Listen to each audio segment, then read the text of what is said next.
Pasimelsiu, kreipsiuosi malda į Dievą. Dėkojam Viešpatie už šitą rytą. Ačiū Viešpatie, kad galim čia susirinkti. Palaimink mus. Meldžiam, kad tu būtum išaukštintas, pagarbintas. Kalbėk mums per savo žodį. To meldžiu ir dėkoju per mūsų gelbėtoją Jėzų Kristų. Amen.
133 psalmė. Kaip gera ir malonu, kai broliai vienybėje gyvena. Tai yra lyg brangus aliejus ant galvos, varvantis per Arono barzdą ant jo drabužių apykaklės. Tai lyg Hermono rasa krintanti ant Siono kalnų. Tenai palaiminimą ir gyvenimą amžiną Viešpats teikia. Viešpatie, dėkoju šiandieną, ačiū, kad leidai visiems saugiai susirinkti. Dėkoju, meldžiu, palaimink šiandienos tarnavimus, padėk viskas, kad vyktų pagal tavo valią. Meldžiu naujink mūsų širdis, kad gyventume taikoj, neįsiskirtumėm, gyventumėm vienybėj. Meldžiu naujinkės, neleis sukietėt. To meldžiu per tavo sūnų Jėzų Kristų. Amen.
Sveiki, visi, ko dar nemačiau, nepasisveikinau. Šiandien sudėtingesnis rytas, mano antra pusė namuose liko, nes vaikas serga, tėtukas, tai tik pusę pajėgumų veikiu. Tai sudėtingiau, truputėlį ilgiau viskas užtrunka. Pradėsiu maldą prieš Dievo žodžio skelbimą, pasimelsiu trumpai. Dėkoju Dieve tau už rytą, dėkojam tau už tavo žodį, palaimink dabar, kai dalinsiuosi juo, padėkite tiksliai perteikti, teisingai. Per Jėzų Kristų to meldžiu. Amen. Noriu pratęsti ten, kur pabaigėme praeitą kartą, tai mes studijuojame iš eilės, skaitome, gilinamės į pirmą laišką korintiečiams ir esame peržiūrėję, išstudijavę, iškalbėjęs esu iki 4 skyriaus 8 eilutės. Ir šiandien nuo 8 eilutės iki 16 eilutės noriu paskaityti. Ir pagrindinė šiandienos mintis – nuolankumas. Norėsiu pakalbėti truputėlį apie nuolankumą, kodėl jisai yra svarbus ir kokia žala yra išdidumo. Tai paskaitykime pradžioje. Pirmas laiškas korintiečiams, 4 skyrius nuo 8 eilutės. Jūs jau esate sotūs, jau turtingi, jau pradėjote be mūsų karaliauti. O kad jūs iš tikrųjų karaliautumėte, kad ir mes galėtume kartu karaliauti. Man atrodo, kad Dievas mums, apaštalams, paskyrė paskutinėje vietą, tarsi mirčiai pasmerktiems. Mes tapome reginys pasauliui, angelams ir žmonėms. Mes kvaili dėl Kristaus, o jūs išmintingi Kristuje. Mes silpni, o jūs stiprūs. Jūs gerbiami, o mes niekinami. Iki šios valandos alkstame ir trokštame, esame nuogi ir mušami, be pastogės ir vargstame, darbuodamiesi savo rankomis. Keikiami, laiminame, persekiojami, kenčiame, piktžodžiaujami, maloniai atsakome. Iki šiol esame laikomi pasaulio sąšlavomis, visų atmatomis. Tai rašau, nenorėdamas jūs gėdinti, bet įspėdamas kaip mylimus vaikus. Nors turėtumėte tūkstančius auklėtojų Kristuje, bet neturėsite daug tėvų, nes Evangeliją aš pagimdžiau jūs Kristuje Jėzuje.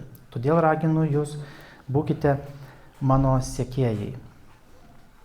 Daug čia pasakyta, daug neaiškių vietų, kuomet skaitai ir iš viso Naujasis testamentas, kada skaitai laiškus, jeigu nesi įsigilinęs į tikėjimą, į Dievo mokslą, tai labai sudėtinga atskirti, ką jis čia nori pasakyti, atrodo pats savo prieštarauja, tai ir pabandysiu paaiškinti ir pažiūrėti.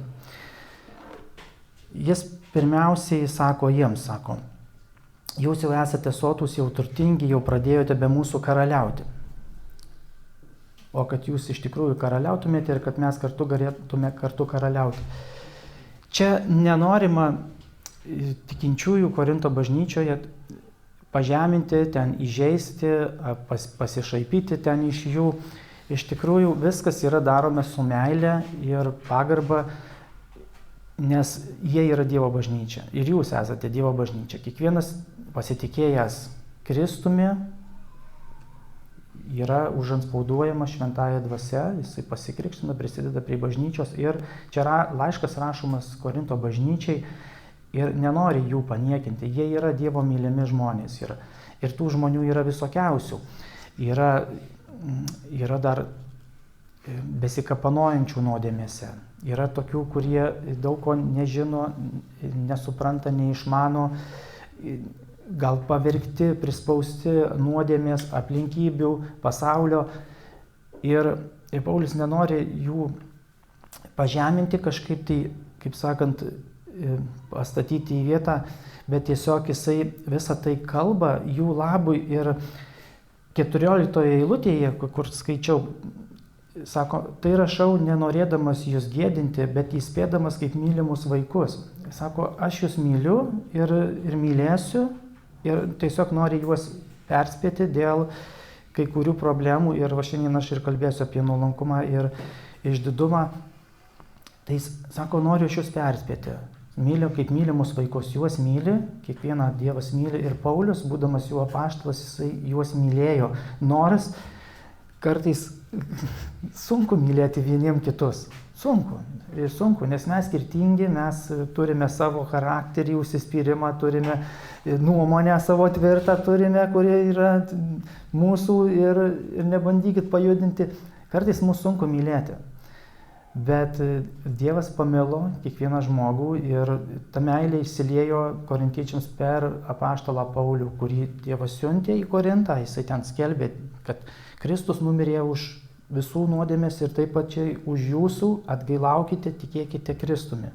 Dievas myli, Dievas nori ateiti į jūsų gyvenimą, susitaikykite su Dievu. Taigi jisai sako, jų padrąsinimui, paraginimui, pataisimui visą tai yra kalbama. Ne tam, kad pažeminti, nors skamba žiauriai, skamba iš tikrųjų taip, atrodo labai ten sarkastiškai, pasišaipant, bet jisai kalba autoritetingai į jų gyvenimą, šitais žodžiais kalba ne taip, kad čia patarimą duodu, bet sako, aš noriu iš tikrųjų jums gero.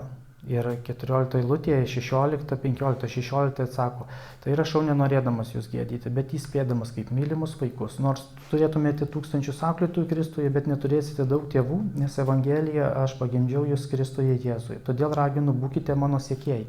Sako, žiūrėkite į mane, į mano pavyzdį, ką aš jums kalbėjau, kaip aš elgiausi pas jūs ir elkitės taip pačiai, žiūrėdami į tą pavyzdį. Kodėl? Žiūrėkite, ar jisai yra tobulumo pavyzdys? Ne, nėra. Bet jisai sako, sekite manimi, kaip aš seku Kristumi. Jeigu viskas atitinka taip, kaip Dievas yra kalbėjęs Senajame testamente, jeigu Paulius elgėsi teisingai, tai žiūrėkite į tą pavyzdį.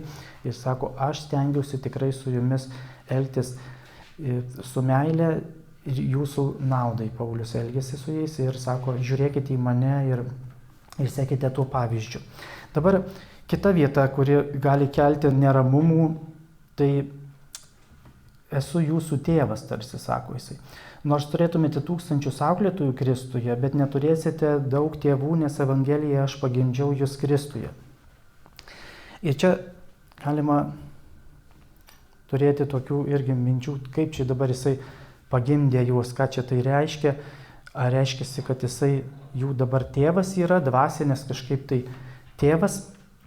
Ir čia šitą pasakymą gali dvejopai suprasti, kad jeigu neteisingai suprasi, tada ir neteisingas išvadas pasidarysi. Dažnai mes kaip suprantame ir dažnai ką mes girdime, aš esu tėvas ir mano čia tvarka turi būti, aš čia viešpatauju ir aš tėvas ir mano autoritetas ir čia jokių klausimų negali kilti, diskusijos visos baigtos ir jūs turite nusilenkti ir paklusti. Mes dažniausiai šitaip girdime. Ir tada priešinamės iš karto. Ir kartais skaitant šitą vietą gali sukilti priešiškumas ir toksai, toks širdyje atstumimas pasijausti, koks čia tu tėvas, kaip čia, tai ar Dievas atgimdo, ar tu atgimdai. Ir jisai tą reikia suprasti, kodėl jis tai sako, todėl, kad jis sakydamas, aš esu tėvas, sako, tapau tėvas per Evangeliją, jisai ta prasme turi omenyje, kad jis prisiima už juos atsakomybę. Nes viena pusė tėvystės yra ta, kad reikalaujama klausyti, bet kita pusė, kurios mes dažnai nepagalvojam, nepamastom ir vengiame, atsakomybės prisiėmimas. Labai didžiulė yra atsakomybė. Ir ta atsakomybė slegia. Tėvystė, jeigu ta nuoširdi tėvystė, reikalauja labai daug pasiaukojimo ir atsidavimo. Ir Paulius korintiečių atžvilgiu buvo atsidavęs, pasiaukojęs jiems, kad viskas, kad būtų jų labui. Jisai daug kentėjo ir pačiam Korinte irgi, ir kentėjo dėl jų, ta prasme, priešiškumus kentėjo visuomenės, kentėjo atvykdamas į tą Korintą. Ir šitą laišką rašo, kaip toliau ten matysime iš kitų skyrių, ko gero manoma iš Efezo, jisai jį rašė apie 50-uosius metus mūsų eros. Tai Paulius sako, aš esu jūsų tėvas tarsi, nes Evangelija aš pagimdžiau jūs Kristuje, Jėzuje, iš tos pusės, kad aš nešu už jūs atsakomybę ir tikrai aš jūs myliu. Tikrai aš imuosi aukotis dėl jūsų. Ir čia labai sudėtinga, sunki tema, nes kaip vyrai, šeimose vyrai, tai mums yra labai sunku tą atsakomybę nešti, prisijimti ją už vaikus, už jų labą. Ir taip, tai yra viena iš sudėtingiausių tokių šeimoje temų, kad eik pabūk su vaikais. Mama sako, eik pabūk tu su vaikais dabar. Ir kas nori su tais vaikais pabūti, kai jie verkia, rauda, skundžiasi, tai skauda. Ir tos paguodos mums reikia rasti tiems vaikams. Laiko, reikia pastumti kažkokius tai darbus ir užsiimti vaikiškais dalykais. Nei vienas vyras nenori. O Paulius, jisai prisijėmė, jisai pastumė visus savo darbus, visus savo gyvenimo planus, tikslus pastumė ir užsiėmė su korintiečiais, su jais kaip vaikais. Užsiėmė ir pasiryžo save aukoti ir skyrė savo gyvenimo laiką, savo lėšas, maldas, nervus skyrė jiems. Ir jisai tiesiog jiems taip ir sako, aš sako, taigi jūs tiek daug investavau, sako, pasižiūrėkite į tą pavyzdį, kurį jums palikau. Ir tas pavyzdys iš tikrųjų buvo geras, tai ką Paulius jiems parodė. Tai tikslas to, ką jisai kalba, jis nori juos įspėti. Atrodo, ir šita rašto vieta skamba jinai tokia agresyviai, taip atgrasiai, bet ketinimas ir jo atsakomybė geri. Ir atsakomybės jisai prisijima ir jisai paminė jiems tik tais, kad aš noriu jums gero, būkite mano sekėjais. O kodėl jisai kalba apie tai ir kodėl reikia jam kalbėti būtent 4 skyriuje, apie tai jisai kalba. Čia skaitome laišką anuo metu parašytą tai bažnyčiai. Todėl, kad toje bendruomenėje buvo susiskaldymų. Buvo tokių, kurie didžiavosi, kėlė save virš kitų žmonių, buvo išdidūs. Ir kada kyla išdidumas pas mus, mes negalime rasti vienybę su kitais. Labai sunku rasti vienybę, nes kada yra dvi nuomonės, kuris tada nusileis. Abudu teisūs yra. Jeigu paklausi, abudu teisūs, turi savo argumentus ir tada nėra tada ramybės, nėra to nuolankumo. O Korinto bažnyčioje ne šiaip buvo problema ta išdidumo, bet buvo jinai hiper didelė buvo problema.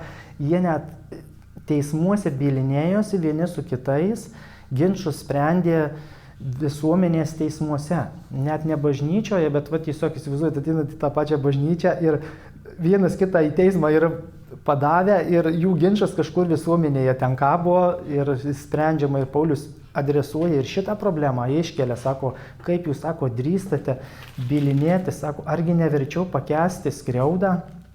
6 skyrius 1 eilutė. Kaip kai kurie iš jūsų, turėdami ginčų, drįsta bylinėtis vieni su kitais. Pas neteisiuosius, o ne pas šventuosius. Turima galvoje, kaip jūs bažnyčioje neįsprendžiate šito dalyko, jūsgi dvasiniai žmonės turit suprasti.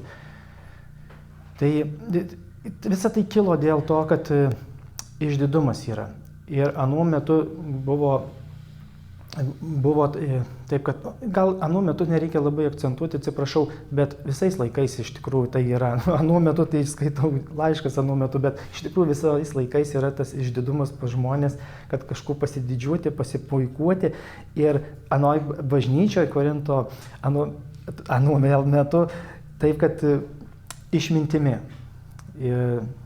filosofija, išmintis, pažanga, vėlyviausi kažkokie tai mokslai, aktyvi tema buvo ir svarbi buvo. Ir Paulius taip pat primena jiems 2 skyriuje, sako, aš broliai, kai pas jūs lankiausi, atėjau ne su gražbyliavimo ir išmintimis skelbti jums Dievo liudijimo, nes aš nusprendžiau tarp jūsų nežinoti nieko išskyrus Jėzų Kristų ir tą nukryžiuotą. Paskui 1 skyriuje, prieš tai, jisai sakė, kad 27 eilutė 1 skyriaus, bet Dievas įsirinko, kas pasaulyje kvaila, kad sugėdintų išminčius. Dievas įsirinko, kas pasaulyje silpna, kad sugėdintų, kas galinga. Ir kas pasaulyje žemos kilmės, kas paniekinta, kas yra niekas. Dievas įsirinko, kad niekais paverstų tai, kas laikoma kažkuo, kad joks kūnas nesigirtų prieš Dievą. Jis jiems vėl ir vėl primena apie tai, kad Dievas nevertina pagal taip, kaip mes save vertiname kitų žmonių atžvilgių. Dievas išsirinko, Dievas pamilo ne taip, ne todėl, kad mes stiprus, kad protingi, kad daugiau žinome, kad pajėgus esame, ne todėl. Paulius vis primena ir primena jiems ir vėl kalba apie šitus dalykus. Ir 4 skyrius vėl jisai kalba ir sako, jūs jau, sako, pradėjote karaliauti ir norėčiau, kad mes kartu karaliautume. Ir parodo, kad, sako, iš tikrųjų taip nėra. Jūs tik galvojate galvose, korintiečiams sako, kad galvojate, kad jūs jau karaliaujate, jau viskas su jumis gerai.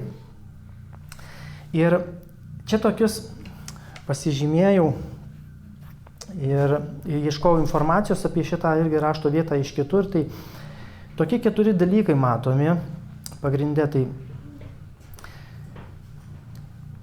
mintys tokios pagrindinės. Tai pirma mintis. Tie, kurie išdidūs, aukštai galvoja apie save. 8 eilutė. Išdidūs aukštai galvoja apie save. Per daug aukštai, negu yra iš tikrųjų, galvoja apie save. Tai čia sako, jūs jau esate sotus, jau turtingi, jau pradėjote be mūsų karaliauti. Išdidumas mus iškelia per daug gerai galvoti, negu yra iš tikrųjų. Paskui, kurie nuolankus, žemai galvoja apie save. 9 eilutė. Man atrodo, kad Dievas mums apaštalams paskyrė paskutinėje vietą, tarsi mirčiai pasmerktiems, mes tapome reginys pasauliui, angelams ir žmonėms. Kurie nuolankus žemai galvoja apie save. Sako, man atrodo, čia paskutinė mano vieta šitoje žemėje. Sako, aš čia nieko gero neturiu. Sako, kaip pavyzdys įstatytas paniekinti. Sako, mes kvaili dėl Kristaus, jūs išmintingi Kristuje 10 eilutė. Mes silpni, o jūs stiprūs. Jūs gerbiami, o mes niekinami. Iki šios valandos alkstame ir trokštame, esame nuogi ir mušami, be pastogės ir vargstame ir taip toliau. Jisai jiems kalba. Tai vat, matome, kad kurie nuolankus žemai galvoja apie save. Ir nebūtinai žemina save, bet galvoja žemai, tai reiškia, galvoja tiksliai neiškelia savęs. Nes yra ir tas dar perdėtas žeminimasis, kas irgi nėra gerai. Kada jau iš tikrųjų Dievas tave myli, tave vertina, už tave paaukojo gyvybę Jėzus Kristus, o mes vis tiek sakom, ne, man dar reikia čia plakti save. Iš tikrųjų mes esame vertingi Dievo akivaizdoje. Taigi labai svarbu ta pusiausvyra, tas viduriukas. Ir ne įsipūsti, bet ir ne per daug žeminti. Ir matome, kad Paulius, jisai sako, man atrodo, kad Dievas mums apaštalams paskyrė paskutinėje vietą, tarsi mirčiai pasmerktiems. Kaip elgiamasi su daiktu, kuris tuoj bus sunaikintas. Prastai, blogai. Atsimenu, mes dar tokie paaugliai buvome, tai buvo populiarios dujų įrangos, įsidė dujų įrangą. Ir kaime pardavinėjo senolis automobilį seną su dujų įranga ir aš pirkau jį tik dėl dujų įrangos. Tai mes išėmėm tą dujų įrangą, paskui automobilį sudaužėm. Važiavom ir dar viskį tai prisitrenkiau, nes draugas vairavo, sako, nu davai, pavažinėjom. Blogai elgėmės su tuo automobiliu, blogai, nes jisai jau buvo nurašytas, jis turėjo važiuoti į laužyną tuoj. Blogai elgėmės. Tai čia irgi sakoma, tarsi mirčiai pasmerktiems. Tiesiog viskas, jau tuo jisai mirs. Tai Paulius sako, kad pasaulis su mumis elgesi žiauriai, sako, blogai elgesi.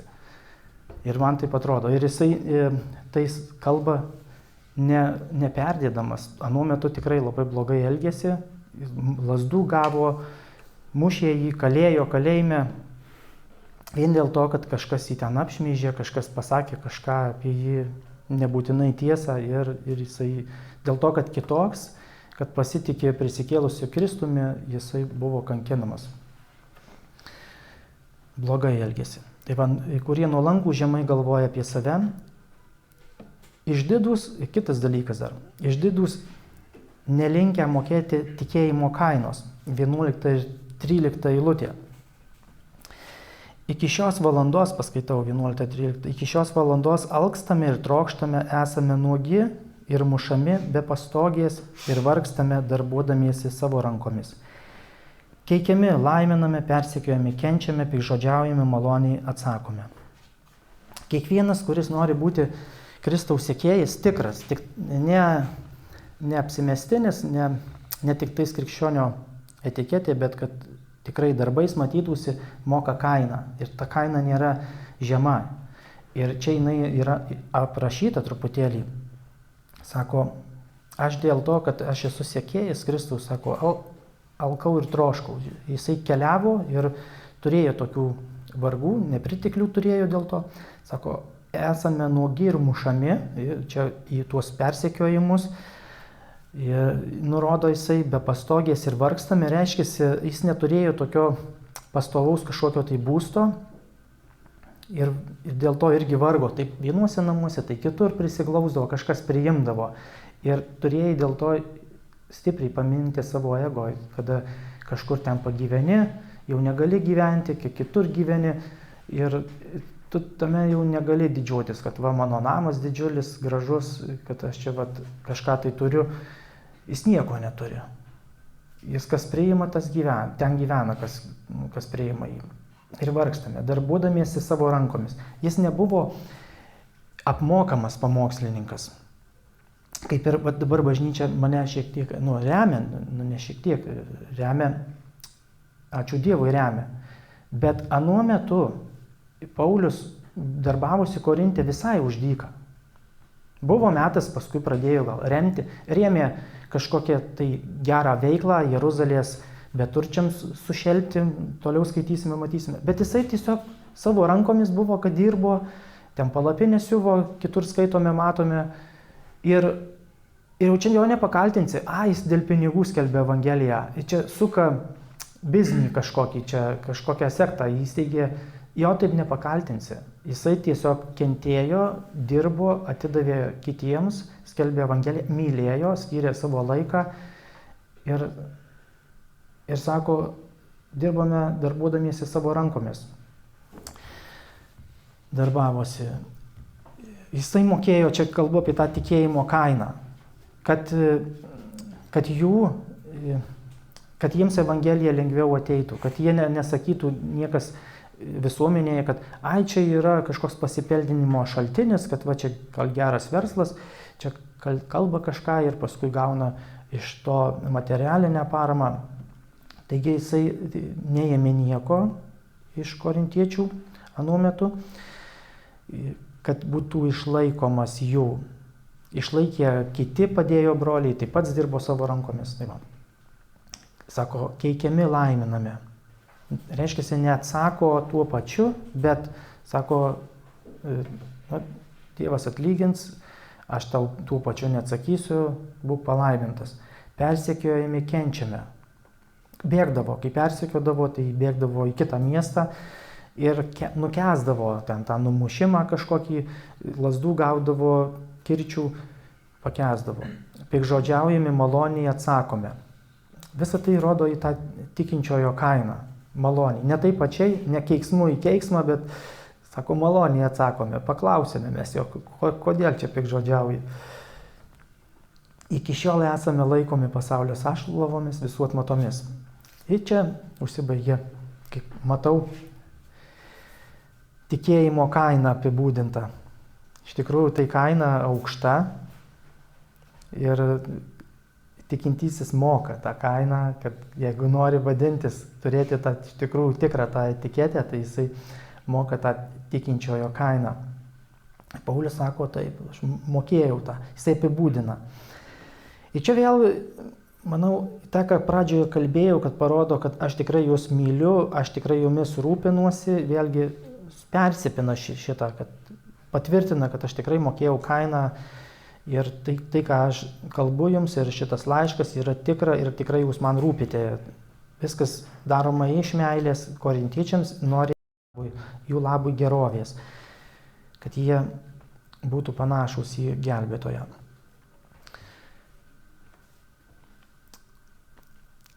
Vakar turėjome Kaune tokį kursą, Eduardas Gos su žmona Diana tokį šeimos kursą turi, vadinasi Beprotybės ratas.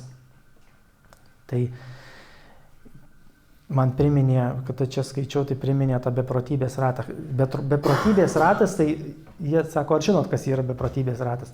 Sako, čia sako Edis, čia ne mano mintis, čia tokia knyga yra tokia ir ten iš tos knygos mintis, tai kad ratas sukasi ratu ir beprotybė, ir nesibaigia.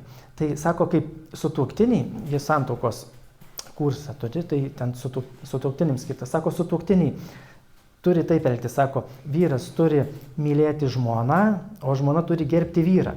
Ir sako, vyras nemyli žmonos, todėl žmona negerbė vyro. Kadangi žmona negerbė vyro, vyras nemyli žmonos. Ir vyras nemyli žmonos, kad jinai negerbė.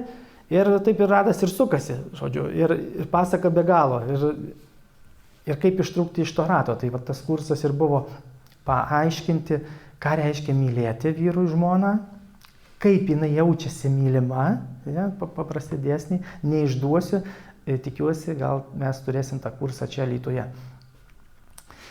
Tai, ir ką reiškia žmonai gerbti savo vyrą. Tai, ir dar kitas dalykas, iš kur gauti tos meilės, kaip ištrūkti iš to rato dar kalbėjo. Labai tikrai geri principai iš Švento rašto. Tai čia prie to tikinčiojo kaina, ta krikščionio kaina mokama čia prie to pačio. Šitas beprotybės ratas, kad kartais irgi mes keikiami, nelaiminame, todėl kad mūsų nelaimina, mus keikia, tai mes tuo pačiu atsakome arba persekiojami, tai ir aš tave persekiosiu, tu piktžodžiauji ir aš tau piktžodžiausiu, tai čia prie to beprotybės rato pridedu. Ir kitas dar dalykas, čia tuos 4 dalykus norėjau paminėti, tai kad nuolankus moka didelę tikėjimo kainą. Čia matome, kad jis sumokėjo tikrai didelę kainą, to, kad ateitų pas korintiečius, turėtų galimybę jiem kalbėti, juos ugdyti, jiems padėti augti Kristuje. Jis sumokėjo didelę kainą ir tikintieji, kurie tikrai teisingai save vertina, nėra išdidūs, jie moka tą kainą. Jie linkę mokėti tą tikėjimo kainą ir jie sumoka. Ir dabar sakau jau pabaigai, bet čia pabaigai todėl sakau, kad labai svarbu, čia pagrindiniai dalykai, ką noriu dabar pasakyti, tai 2 gyvenimo modeliai yra tokie. Vieni gyvena tai, kaip korintiečiai gyveno ir maždaug, kaip korintiečiai tai gyvena tuo, kad jėga,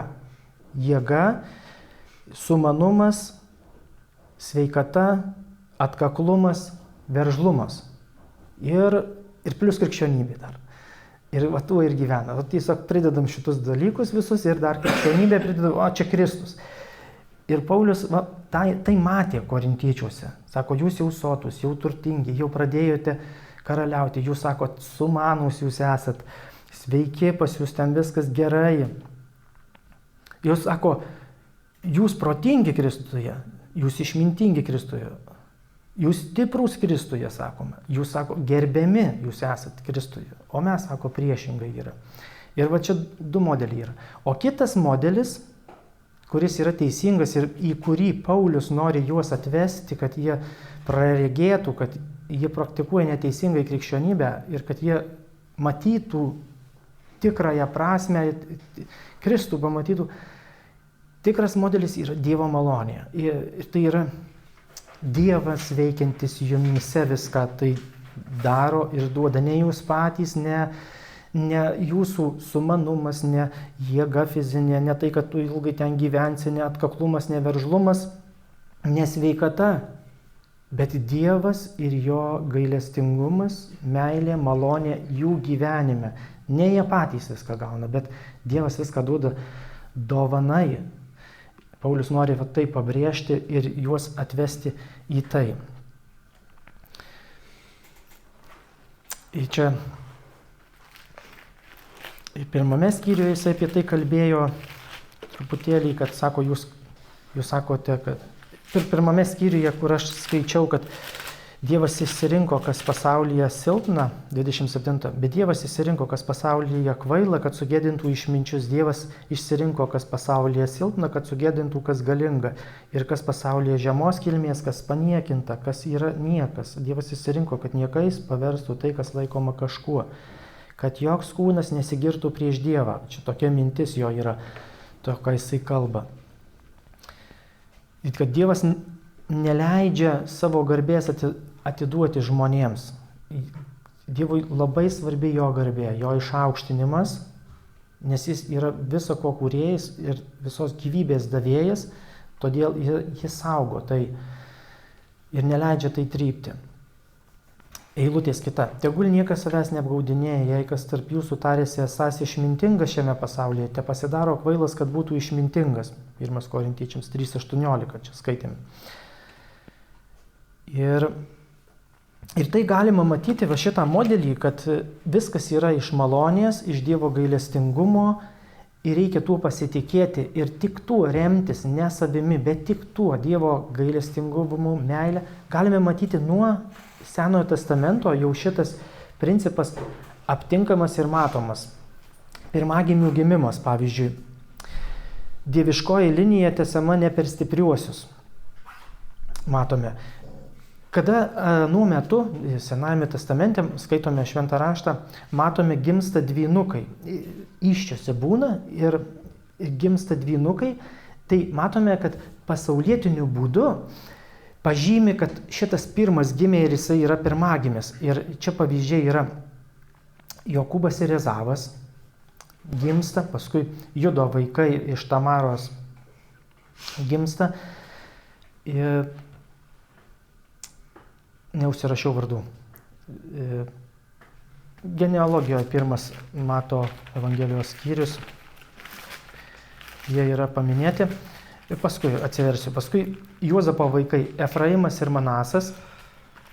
Šiaip, kada gimsta dvynukai, vienas, kuris pirmas gimsta, jam užrišama raištelis, pažymima, kad jisai pirmas gimė. Parodoma, jis yra stipresnis. Jisai brolį nugalėjo, jisai pirmas gimė. Pasaulyje tai vertinama, kad jėga.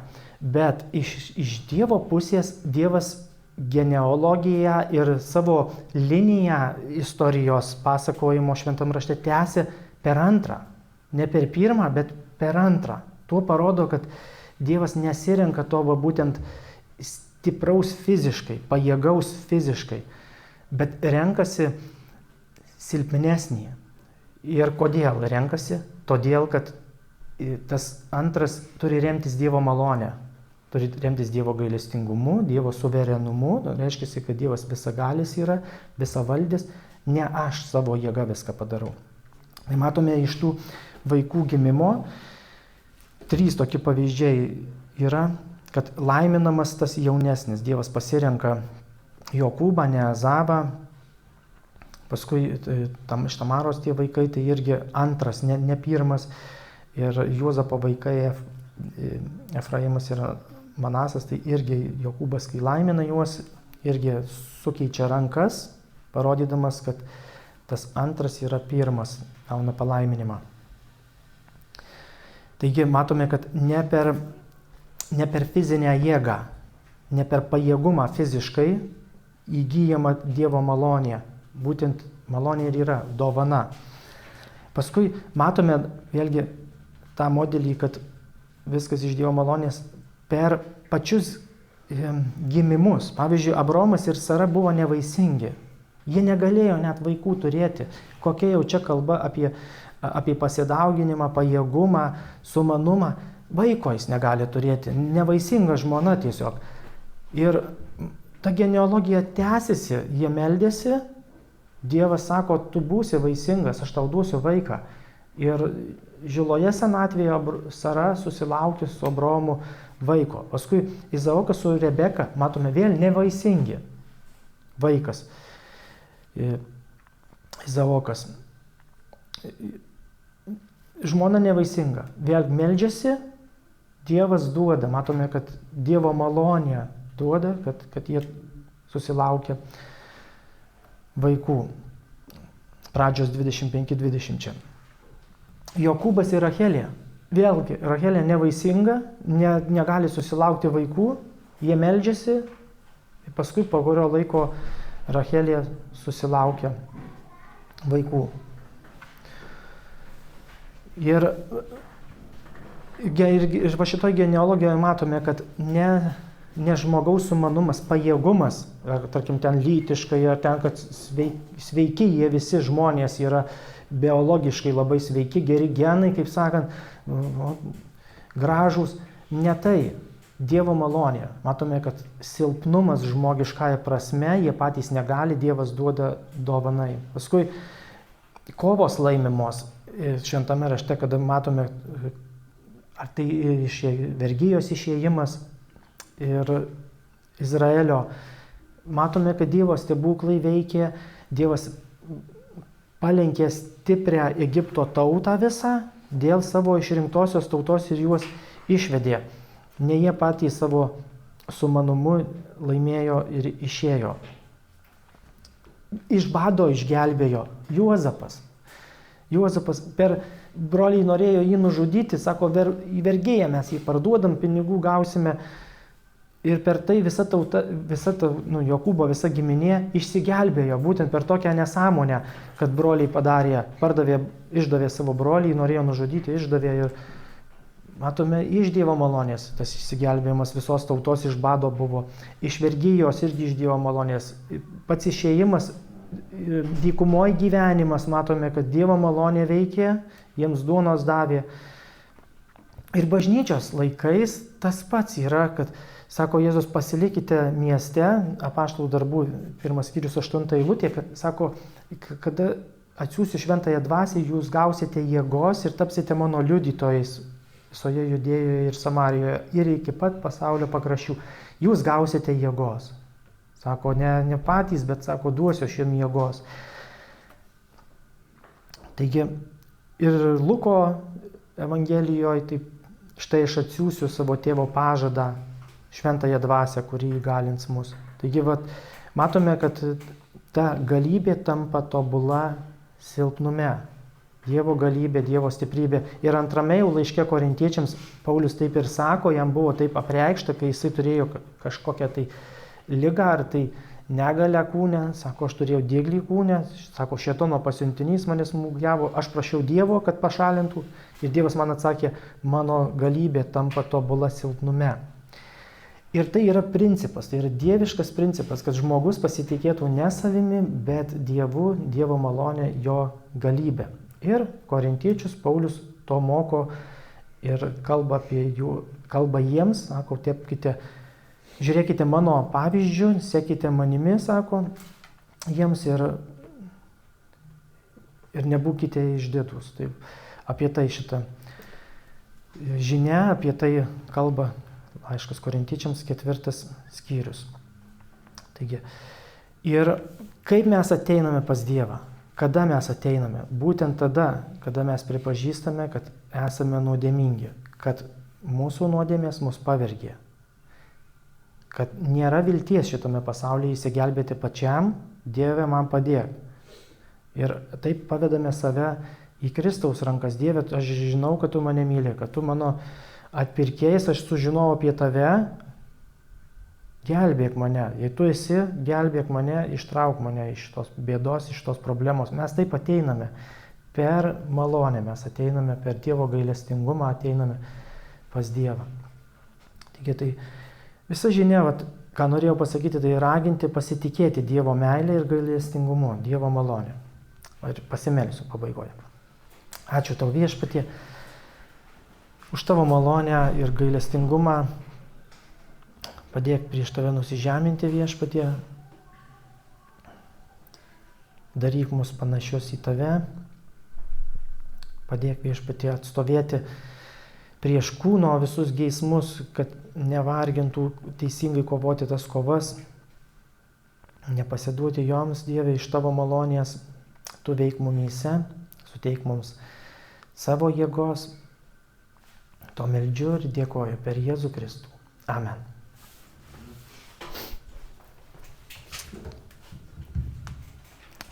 Pagiedokime, dabar ateis sesė Vaida ir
dabar maldų poreikius atnešime Dievui.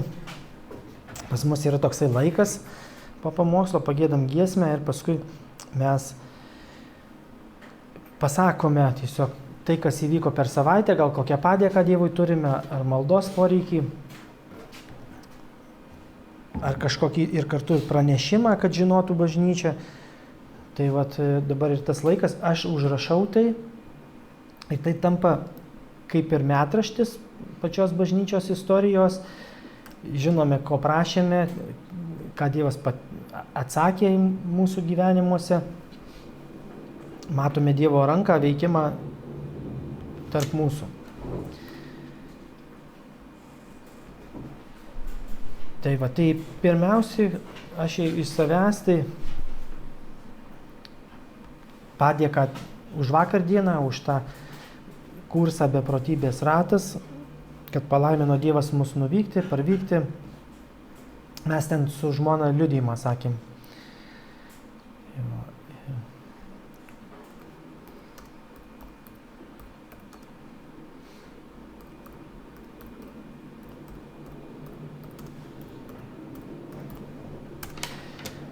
Ir maldos poreikis tai už mūsų tėtuką serga.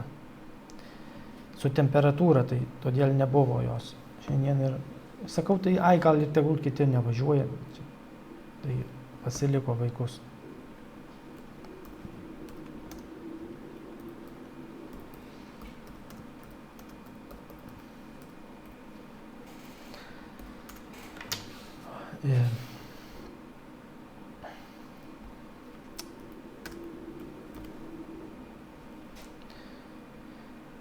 Ar turit kokių maldos poreikių ar dėkojimų?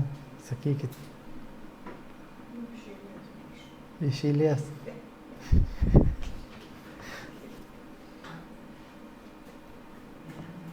Kas? Iš eilės. Tai noriu padėkoti Dievui už sėkmingą operaciją prieigą. O, ačiū Dievui. Ir aišku, kad prašyti tolimesnio filmo pasiekimų. Dievo malonė.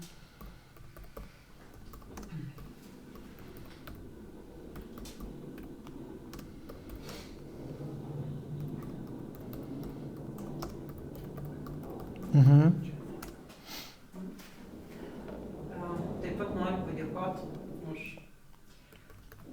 praeitą sekmadienį prašiau Dievo pagalbos spręsti darbe situaciją, sprendė, ne taip kaip aš tikėjausi, bet taip prašau Dievo vedimo ir pagalbos tame sprendime.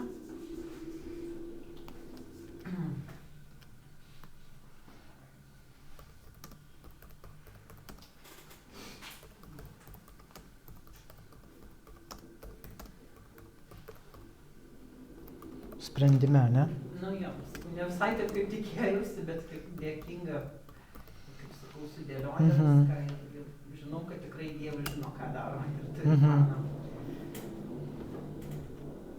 Dėkoju už, čia kaip sakau, kad Ramunė šiandien turi palydą, vaikus, tai Ramūnas ir Adrija.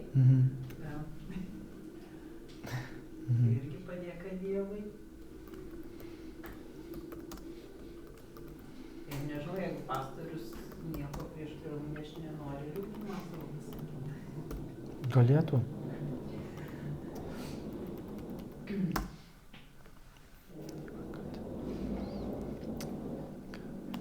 Aš tik užrašau, palauk.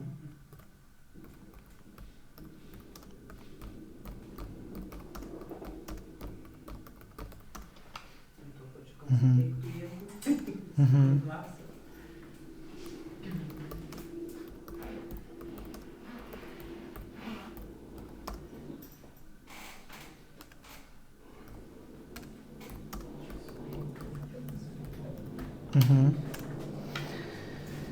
Gerai. Aš dėkoju už atsakytas maldas ir už galimybę jam pasitarnauti šlovinime. Dievas gali tokią galimybę ir darbuos, tai labai dėkoju.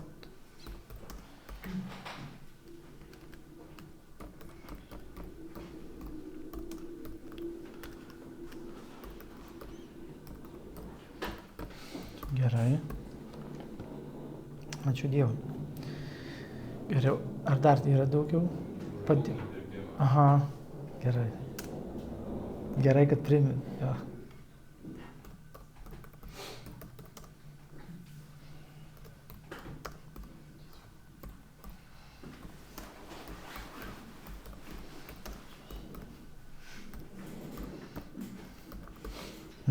Dar už moterų konferenciją, nes labai daug dalyvių, arti 100 ir ne visos telpa, dar yra norinčių, tiesiog, kad viešpats padėtų sureguliuoti visą šitą didelį renginį.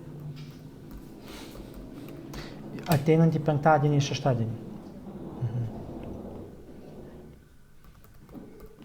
Mes su Ramūne vykstam, nežinau, bet aš čia, mes, ai, tai Diana žinau, bet mes tai labai nevykstam.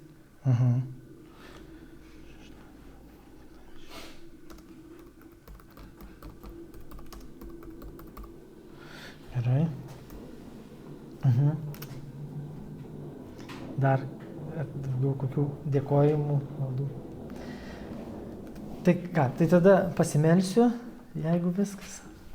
Pasimelsiu ir pratęskim, dar pagiedokim tada ir tada jeigu Ramunė norėtų paliudyti, tai kviečiu tada čia pakviesiu ir galės pasakot, kaip įtikėjo viešpatį. Tai gerai, tai ačiū tau Dieve už šitą dieną, dėkojame, kad čia susirinkome. Viešpatį, ačiū tau už tai, ką tu darėjai mūsų gyvenimuose per savaitę. Dėkojame tau už vakar dieną susitikimą su Eduardu, su žmona ir už tą jų kursą vedamą, kad viešpatį stengiasi padėti šeimoms, kad darniai jos gyventų. Palaimink viešpatį juos toliau toje tarnystėje. Meldžiu už savo šeimą, už šeimos sveikatą, už tėtuką, kad sveiktų Dieve, pagydyk jį, sustiprink jo ir imunitetą Dieve, kad turėtų apsaugą. Dėkoju tau už sėkmingą Kreigo operaciją rankos. Meldžiu, kad gydytum jį, kad sveiktų viešpatie ir ta ranka dirbtų viešpaties darbus. Vesk jį tarnystėje. Dėkojam tau už brolį. Dėkoju tau Dieve, kad atsakai į maldas ir veikė Evelinos gyvenime. Meldžiu tolesnio tavo vedimo, dėl sprendimų priėmimo. Parodyk viešpatie savo valią, daug išminties. Dėkoju viešpatie, kad Ramunė šiandien su savo vaikais atvyko. Dėkoju tau už juos viešpatie ir padėk dabar, kad jai pasidalinti tą istoriją, pasakojimu, kaip jinai tikėjo Dieve. Būk su ja. Dėkoju tau už atsakytas maldas, kad veikia Rasos gyvenime, už galimybės pasitarnauti. Padėk, sustiprink, pasaugok viešpatie Rasą. Meldžiu viešpatie dėl moterų konferencijos, dėl penktadienio, šeštadienio, kai daug suvažiuos į stovyklavietę moterų, kad jos turėtų gerą palaimintą laiką, gerą bendravimą, tema atlieptų į jų poreikius, kad kalbėtojos kalbėtų tai, kas viešpatie aktualu, kad kalbėtų į širdis, tiksliai atsakyti būtų klausimai, palaimintą laiką, pasaugok jas vykstant, parvykstant, meldžiam tavo malonės.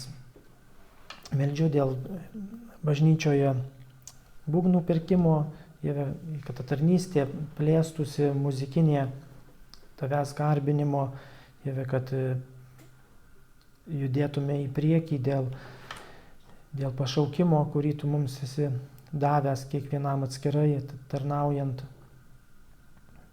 Daug išminties Dieve ir tai būna tavo valia. Dėkojam tau Dieve už tą dieną, palaimink likusią dėl pamaldų dalį. Tekyla tau gyrius, garbė ir šlovė per mūsų gelbėtoją Jėzų Kristų. Amen. Tai dar vieną giesmę pagiedokime. Sudie.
Tai kurį laiką Ramunė jau lankosi pas mus bažnyčioje, ateina ir jinai susidraugavo pradžioje su Evelina per anglų kalbos kursus, paskui pradėjo pas mus lankytis ir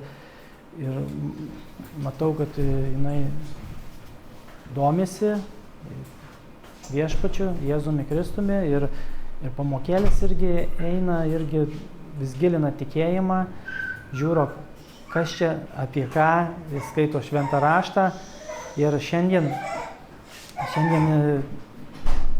paraginta Dievo pasiruošė liudijimą, kaip jinai tikėjo, kaip pasitikėjo Kristumi, tai kviečiu.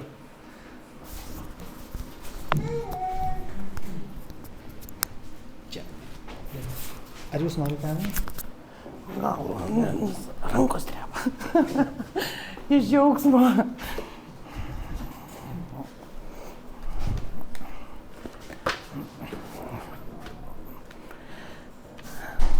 Labą dieną dar kartą visiems. Be galo jaudinuosi, bet džiaugsmo mano širdį labai daug, nes supratau, kad gyvenimo tikslas yra mano Jėzus Kristus. Tai iš jūsų savo tikslo siekimu ir juo patyrimu aš noriu pasidalinti. Anksčiau prieš pažįstant Jėzų kaip savo gelbėtoją, man visada buvo svarbiausia vaikai ir pinigai. Kaip ir daugelis žmonių, Dievu aš tikėjau, bet jis nebuvo svarbiausias mano gyvenime. Ramybės aš tikrai neturėjau, širdyje buvo nerimas dėl įvairių gyvenimo situacijų, pyktis ant kitų žmonių. Tačiau dabar suprantu, kad Dievas veikia mano gyvenime ir tada, nes tik Dievo veikimu sutikau mokytoją Eveliną. Ji pasidalino žinia apie Jėzų, kuris padėjo man rasti vidinę ramybę. Aš irgi jos norėjau. Kai Evelina pakvietė važiuoti į bažnyčią, kur galiu išgirsti apie Dievą, aš iškart sutikau. Balandžio 4 dieną Evelina pakvietė mane važiuoti su jais pas Gintarą ir Rasą, pabendrauti, pažinti Jėzų. Ta vakarą aš supratau, kad Jėzų prikalė ant kryžiaus už mane, kad jis praliejo kraują savo brangų už mano nuodėmes. Aš supratau, esu nuodėminga ir kad tik Jėzus gali mane išgelbėti. Aš jo šaukiausi ir prašiau, kad atleistų mano nuodėmes, verkiau, atgailavau ir prašiau, kad Jėzau ateik į mano gyvenimą, į mano širdį. Ta vakarą aš patikėjau, kad Jėzus mane išgelbėjo ir kad jis dovanojo man amžinai gyvenimą. Ta vakarą aš pirmą kartą gyvenime pasijaučiau lengva, rami, lyg naujai gimusi. Buvau pilna gerumo ir meilės. Nuo to vakaro pradėjau skaityti Bibliją kiekvieną dieną. Pajutau, kad radau ramybę, kurios man trūko. Nerimas dingo, širdį užpildė atjauta, nuolankumas. Susitaikiau su savo mama, su kuria daug metų pykomės. Suprantu, kad kiekvieną dieną Jėzus keičia mano širdį, už ką aš jam esu labai dėkinga. Šiandien suprantu, kad Jėzus man yra visų svarbiausias, svarbesnis net už mano vaikus ir šeimą, nes tik jis gali pasirūpinti mano šeima ir manimi. Ir mano gyvenimo tikslas tai yra Jėzaus pažinimas. Ir prašau iš jo, kad suteiktų išminties, kad galėčiau teisingai skleisti jo žodį ir ištvermės, kad aš būtų nuolanki jo sekėja. Už šitą dalyką, už šitą džiaugsmą, kurio nemoku pasakyti, čia širdis iššoktų. Aš dėkoju be galo savo mokytojai Evelinai, kuri parodė man pas Jėzų kelią. Taip pat nuoširdžiai sakau ačiū. Ir norėsiu įgarsinti žodžius, gal kas negirdėjot, bet šiandien išgirsti savo dvasios krikštų tėvam, tai Rasai ir Gintaru. Paskaitysiu šiuos žodžius, gal kas ir girdėjo. Jis eina priekyje, jis eina šalia. Aš esu jame, o jis manyje. Ko man reikia daugiau, aš nežinau. Visa, ko man reikia, tai Jėzaus. Ir aš pasakysiu, užbaigiant, aš viską galiu Jėzuje.